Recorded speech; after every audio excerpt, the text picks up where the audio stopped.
প্রিয় দিনী ভাই ও বোনেরা, আজকে আপনাদের কাছে তুলে ধরছি শনিবার দিনের নফল নামাজ আদায়ের ব্যাপারে।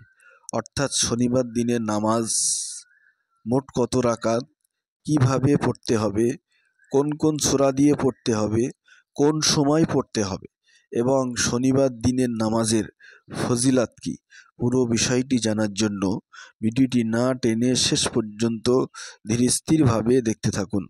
কিতাবের ভিতরে বর্ণিত আছে, হযরত আবু হুরায়রা রাদিয়াল্লাহু তাআলা আনহু থেকে বর্ণিত, রাসূল করিম সাল্লাল্লাহু আলাইহি ওয়াসাল্লাম বলেন, যে লোক শনিবার দিন 4 রাকাত নামাজ পড়ে, প্রত্যেক রাকাতে আলহামদু একবার ও সূরা কাফিরুন 3 বার ও নামাজ শেষে আয়াতুল কুরসি পাঠ করে, আল্লাহ তাআলা তার জন্যে প্রত্যেক অক্ষরের পরিবর্তে 1 হজ ও 1 উমরার সওয়াব লেখেন। সুবহানাল্লাহ, সুবহানাল্লাহ। এবং 1 বছরের দিনের রোজা ও রাতের ইবাদতের সওয়াব দান করেন, 1 শহীদের সওয়াব দেন এবং কিয়ামতে নবী ও শহীদগণের সাথে আরশের ছায়াতলে স্থান দেবেন। খুদা হাফেজ।